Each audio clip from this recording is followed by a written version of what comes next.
Hello friends, I am Pratibha and again welcome back to my YouTube channel. तो आज है 30 अगस्त, ठीक है।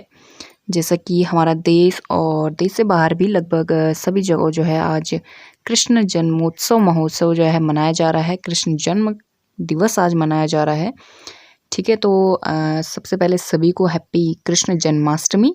और अपना जो है कंटेंट को शुरू करने से पहले मैंने कहा थोड़ा विश कर लूँ। तो यहाँ पर आज क्या है कि बेसिकली कई लोग जो है जन्म लेने से पहले जो है मनाते हैं, कई लोग जन्म लेने के बाद मनाते हैं। पर जैसे भी मनाते हैं, ये जो कृष्ण जन्मोत्सव है या कृष्ण जन्म दिवस है उसे ज़रूर हम लोग मनाते हैं। तो चलिए फिर से एक और बार आप सभी को हैप्पी जन्माष्टमी, हैप्पी कृष्ण जन्माष्टमी। तो चलिए बढ़ते हैं अपने टॉपिक की ओर। आज का जो हमारा टॉपिक है वो आपको दिख रहा होगा, जो है स्क्रीन पर आपको दिख रहा होगा। एनसीईआरटी क्लास 8 का जो है सेकंड चैप्टर तो हमारा कंप्लीट हो चुका है। चैप्टर 3 पर अब हम आ गए हैं, जो है चतुर्भुजों को समझना, ठीक है। एनसीईआरटी का है। यहाँ पर हम एज ऐसे आप इस तरीके से भी ले सकते हैं कि आप बीएड में किस तरह से टीचिंग कर सकते हो इन सब्जेक्ट की। और जो लोग अगर क्लास 8 के हैं तो उनको तो बिल्कुल ही प्रॉपर जो है पीडीएफ हम प्रोवाइड करवा ही रहे हैं। तो इसमें थोड़ा बहुत हम सबसे पहले जो है डिटेल जान लेंगे कि आखिर किन किन चीज़ों की जो है इस चैप्टर के अंदर बात की गई है, ठीक है। तो सबसे पहले है इसमें बहुभुज, ठीक है। तो जहाँ पर भी आपको बहुभुज ऐसा जो है वर्ड आपको दिखेगा तो वहाँ पे आप समझ लीजिए कि कोई भी सरल बंद आकृति, ठीक है, वो कोई भी हो सकती है। चाहे वो आपकी 3 लाइन्स की हो, चाहे वो 4 लाइन्स की हो, अप टू n, ठीक है, कहीं तक भी ये जा सकता है नंबर। बट ये बंद आकृति होनी चाहिए, वो हमारा जो है बहुभुज कहलाता है, ठीक है। तो इसकी डेफिनेशन क्या है? केवल रेखाखंडों से बना सरल बंद वक्र बहुभुज कहलाता है, ठीक है। अब जो बंद वक्र हमें बनाना है तो जाहिर सी बात है इसमें जो है मिनिमम सबसे कम से कम रेखाखंड आपके 3 ज़रूर होने चाहिए, क्योंकि 1 या 2 रेखाखंड से आप कोई भी ऐसी ज्योमेट्रिकल शेप आप नहीं बना सकते हो जो कि क्लोज्ड हो जाए, ओके।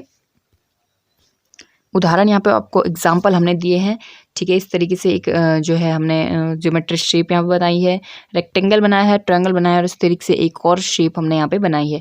तो रेखाखंड इसमें कितने भी हो सकते हैं, बस उस जो रेखाखंडों द्वारा एक बंद आकृति आपको जो भी मिलेगी वो आपका बहुभुज होगा, ठीक है।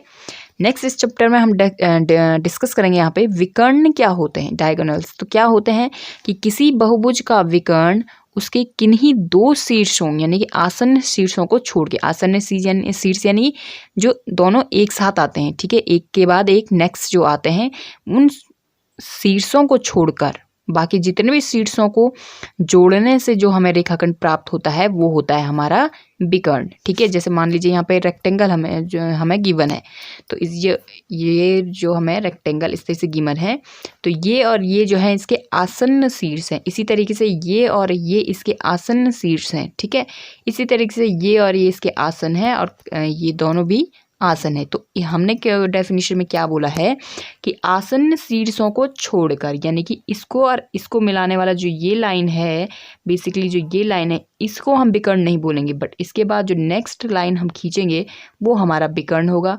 और उसके बाद जो नेक्स्ट लाइन है वो तो यही है, तो इसको भी हम नहीं गिनेंगे। तो मतलब एक रेक्टेंगल में हमें अधिक से अधिक 2 विकर्ण मिलते हैं और कम से कम 1 विकर्ण हमें मिलता है, ठीक है।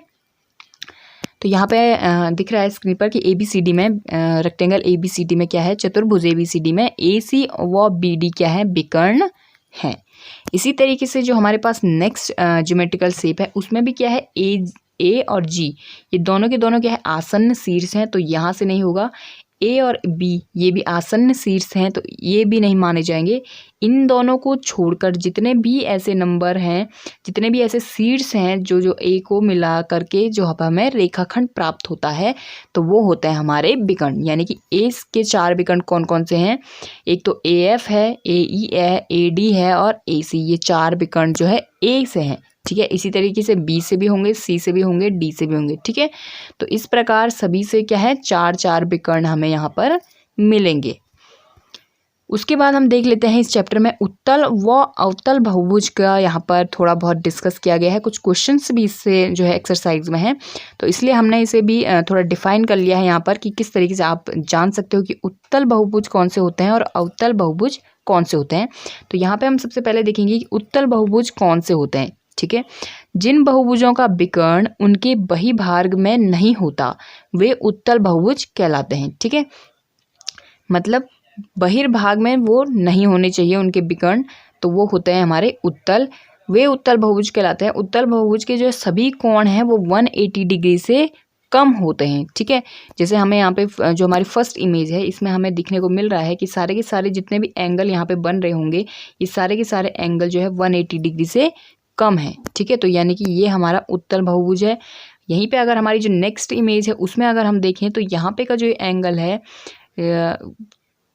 इसमें से हो सकता है कुछ एंगल जो है यहाँ पे का जो एंगल है ये क्या है 180 डिग्री से बड़ा एंगल है, तो इसलिए ये जो एंगल है ये क्या है उत्तल बहुभुज नहीं कहलाएगा। ये जो बहुभुज है उत्तल बहुभुज नहीं कहलाएगा।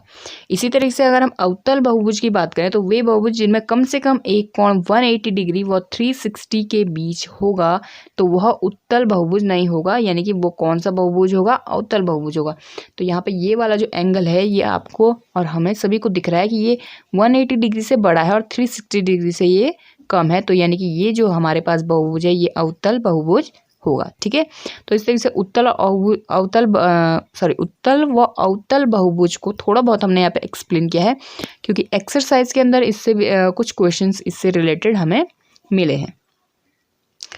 नेक्स्ट हम बात करते हैं सम तथा विषम चतुर्भुज के बारे में। तो सम चतुर्भुज क्या होता है, जैसे कि इसके नाम से ही पता चल रहा है सम, ठीक है, मतलब समान। तो ऐसे बहुभुज जिनकी क्या होती है भुजाएं तथा कोण ये दोनों के दोनों क्या होते हैं बराबर माप के होते हैं। ठीक है, मतलब अगर कोई भुजा 4 सेंटीमीटर है तो उस सारी भुजाएं उसकी 4 सेंटीमीटर होंगी। अगर उसमें कोई एंगल 30 डिग्री है तो उसमें सारे के सारे एंगल्स 30 डिग्री होंगे। तो ऐसी आकृतियां या ऐसे बहुभुज या ऐसे सम बहुभुज या समकोणिक, ठीक है, यानी कि समान कोण वाले क्या कहलाते हैं, हमारे सम बहुभुज कहलाते हैं। जैसे जो हमारे पास स्क्वायर यहाँ पे गिवन है तो इसके सारे के सारे जो एंगल हैं वो 90 डिग्री हैं। ठीक है, और सारी की सारी जो इसमें रेखाखंड होते हैं ये समान होते हैं, जैसे कि हमें पता है। ठीक है, इसी तरह से ट्रायंगल हमें गिवन है तो यहाँ पे जो इसके सारे ही एंगल होते हैं वो 60 डिग्री के होते हैं और जो है इसकी जो रेखाखंड होती हैं जिनसे मिल के बना है वो भी क्या होते हैं, समान होते हैं। तो ये हमारे सम बहुभुज कहलाएंगे। उसके बाद आते हैं विषम बहुभुज के ऊपर, यानी कि विषम बहुभुज वे बहुभुज होते हैं जिनमें भुजाएं भी असमान व कोण भी असमान होते हैं। तो यहाँ पे है रेक्टेंगल, इसका एक उदाहरण है, आयत इसका उदाहरण। ठीक है, जो वर्ग है वो सम बहुभुज का उदाहरण है और जो आयत है वो यहाँ पे विषम बहुभुज का उदाहरण है। क्यों? क्योंकि जो रेक्टेंगल होता है इसमें दो रेखाएं आपस की आमने सामने की जो रेखाएं होती हैं वो समान होती हैं। भले इसमें जो एंगल जो है हमें 90 डिग्री दिख रहा है बट इसमें क्या है आमने सामने की ही भुजाएं इसमें बराबर होती हैं, तो जिस वजह से ये एक सम बहुभुज नहीं कहलाएगा, इसलिए ये क्या है, विषम बहुभुज है। और इसी तरीके से यहाँ पे हमने पंचभुज दिया है, इसमें भी दो एंगल जो है 90 डिग्री हैं बट अदर एंगल जो है इसके 90 डिग्री नहीं है, तो इस वजह से ये क्या है, विषम बहुभुज है।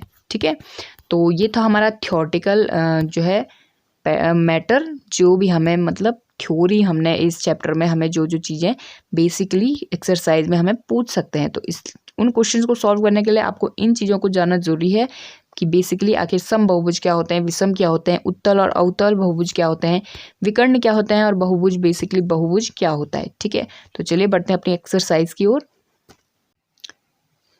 एक्सरसाइज 3.1, ठीक है, जो है चैप्टर 3 का ही है। ये फर्स्ट क्वेश्चन जो हमें एक्सरसाइज के अंदर मिला है वो है आकृतियों का वर्गीकरण कीजिए। ठीक है, आपको आकृतियाँ गिवन है यहाँ पर, ये 1 2 3 4 जितने भी ये हैं ये आपको गिवन है, इनको देखना है आपने और देख करके आपको बताना है कि कौन से जो है चीज़ों क्या ये कहलाएंगी। ठीक है, ये एक साधारण वक्र है या फिर अवतल बहुभुज है या फिर क्या है ये, मतलब उत्तल है, सम है, विषम है, कुछ तरीके से मतलब आपको इनका नाम बताना है। ठीक है, कि क्या ये सूट करता है किन चीज़ों पे।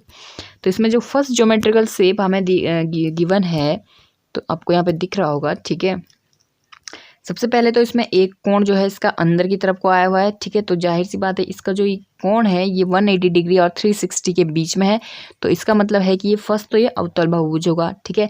साधारण वक्र तो है ही, ठीक है। कोई भी ज्योमेट्रिकल शेप, वो चाहे 3 रेखाखंडों से ऊपर की कोई भी ज्योमेट्रिकल शेप, ठीक है, वो किसी भी ढंग से बनाई गई हो, एक तो आपकी साधारण वक्रवुज जरूर कहलाएगी और एक साधारण बंद वक्रवुज जरूर कहलाएगी, ठीक है। वो कैसी भी ज्योमेट्रिकल शेप आपको मिल रही हो, ठीक है। उसके बाद इसका जो एंगल मैंने बताया, इस वजह से ये अवतल बहुभुज यहाँ पर होगा।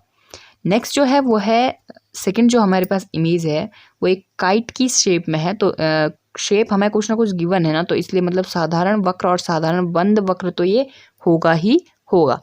सेकंड, इसमें जो है इसके सारे एंगल्स जो है 180 डिग्री से कम के हैं, तो मतलब ये उत्तल बहुभुज भी होगा और एक तो ये बहुभुज है। इससे ऊपर वाला भी आप बहुभुज भी इसमें मेंशन कर सकते हो, ठीक है। उसके बाद थर्ड, आपको इस तरह से राउंड शेप में 2 आपको सर्कल गिवन है। तो जो भी बहुभुज होता है वो रेखाखंडों से मिलके बना होता है। यहाँ पे हमें इस इमेज में कोई भी रेखाखंड हमें गिवन नहीं है, तो इस वजह से ये कुछ भी नहीं होगा, ठीक है। नेक्स्ट जो है ये रेखाखंडों से मिला तो है, बट ये कोई बंद आकृति नहीं है, ये मतलब चलती जाएगी, तो इस वजह से ये भी कोई जो है वक्र या बहुभुज नहीं होगा। नेक्स्ट हम देखते हैं जो हमारे पास फिफ्थ वाली इमेज है। 2 सर्कल्स हैं बट ये जॉइंट हो गए हैं बीच में से, तो इस तरीके से हमें एक ज्योमेट्रिकल एक हमें शेप यहाँ पे मिली है। तो ये बहुभुज तो नहीं है क्योंकि इसमें कोई भी रेखाखंड हमें नहीं है, बट ये क्या है, एक साधारण वक्र व साधारण बंद वक्र जरूर है, क्योंकि ये क्लोज शेप है, ठीक है। एक दूसरे को एक काट नहीं रहे हैं, बट ये पूरी तरीके से बंद हो चुके हैं।